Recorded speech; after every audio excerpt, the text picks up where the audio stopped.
क्या आप भूतों में विश्वास करते हैं? क्या आप जानते हैं कि कुछ जंगल ऐसे भी हैं जहां जाने वाले कभी लौट कर नहीं आते? आज मैं आपको एक ऐसे ही जंगल की कहानी सुनाने जा रहा हूं जहां हर कदम पर मौत आपका इंतजार कर रही है। पहाड़ियों के दामन में बसा था एक छोटा सा गांव, जिसके चारों तरफ फैला था एक घना जंगल। गांव वाले उसे शापित जंगल कहते थे। उस जंगल के अंदर एक खतरनाक हाइकिंग ट्रेल था, जिस पर लोग एडवेंचर के लिए जाते थे। कई हाइकर्स उस ट्रेल पर गए, लेकिन उनमें से कुछ कभी लौट कर नहीं आए। एक दिन चार यार रिया, राहुल, सीमा और विक्रम उस ट्रेल पर हाइकिंग का प्लान बनाते हैं। सब बहुत एक्साइटेड थे, लेकिन गांव के बुजुर्गों ने उन्हें वार्निंग दी, वहां मत जाओ, वो ट्रेल बहुत डेंजरस है। पर यंगस्टर्स कहां सुनते हैं। सुबह सुबह वो लोग ट्रेल पर निकल पड़े। जंगल इतना घना था कि सूरज की रोशनी भी अंदर नहीं आ रही थी। थोड़ी देर बाद उन्हें एक अजीब सी फीलिंग होने लगी। हवा में एक ठंडक थी और चारों तरफ सन्नाटा था। बस पेड़ों की सरसराहट की आवाज आ रही थी। चलते चलते उन्हें एक पुराना खंडहर बंगला दिखाई दिया। रिया ने कहा, चलो अंदर चलकर देखते हैं। अंदर सब कुछ धूल धूसरित था और फर्नीचर टूटा हुआ था। दीवार पर कुछ अजीब सिंबल्स बने हुए थे। अचानक बंगले का दरवाजा अपने आप बंद हो गया। सब डर गए। राहुल ने दरवाजा खोलने की कोशिश की, लेकिन वो जाम हो गया था। तभी उन्हें बंगले के अंदर से फुसफुसाहट की आवाजें सुनाई देने लगीं। बचाओ, बचाओ, सीमा ने डरते हुए पूछा। ये क्या है? विक्रम ने टॉर्च निकाली और चारों तरफ रोशनी की। उन्होंने देखा बंगले के कोने में एक शीशा था और शीशे में एक साया दिख रहा था। फिर लाइट्स फ्लिकर होने लगीं और बंगला हिलने लगा। सब पैनिक हो गए। रिया ने चीखते हुए कहा, हमें यहां से भागना होगा। वो लोग दरवाजा तोड़ने की कोशिश कर रहे थे। तभी शीशे में से एक हाथ निकला और रिया को पकड़ लिया।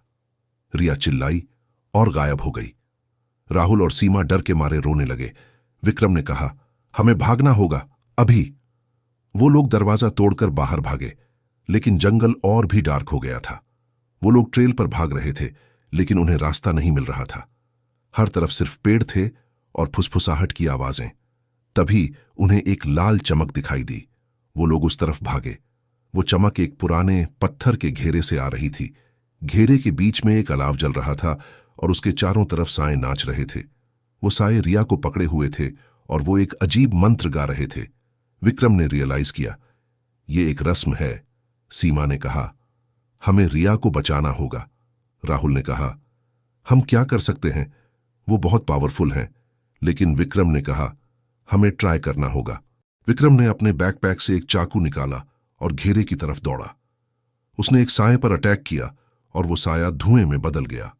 राहुल और सीमा भी पीछे आए और वो लोग सायों से लड़ने लगे, लेकिन वो साए बहुत ज्यादा थे और वो लोग थकने लगे थे। तभी एक तेज रोशनी आई और सारे साए गायब हो गए। एक बूढ़ी औरत सामने आई और उसने कहा, तुमने हिम्मत दिखाई, इसलिए तुम बच गए। वो औरत गांव की बुजुर्ग महिला थी, जिसने उन्हें वार्निंग दी थी। उसने कहा, यह जंगल शापित है, यहां आत्माएं रहती हैं जो हाइकर्स को पकड़ती हैं। अब तुम लोग यहां से चले जाओ और कभी वापस मत आना। वो लोग रिया को लेकर गांव वापस आए। रिया बहुत डरी हुई थी और वो कभी हाइकिंग नहीं करना चाहती थी। उस दिन के बाद कोई भी उस ट्रेल पर नहीं गया। शापित जंगल का नाम हमेशा के लिए डर का सिंबल बन गया। कुछ समय बाद विक्रम ने उस जंगल के बारे में और जानकारी जुटाई। उसने गांव के बुजुर्गों से बात की और उन्हें पता चला कि उस जंगल में एक पुराना मंदिर था, जहां एक दुष्ट पुजारी ने एक देवी की बलि दी थी। उस घटना के बाद उस जंगल में बुरी आत्माओं का अड्डा बन गया। विक्रम ने यह भी सुना कि उस जंगल में एक गुप्त रास्ता है जो मंदिर तक जाता है।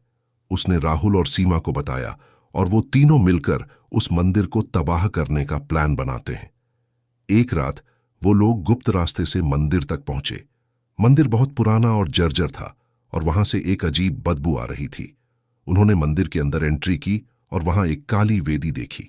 वेदी पर एक प्राचीन सिंबल बना हुआ था जो बुरी आत्माओं की पावर का सोर्स था।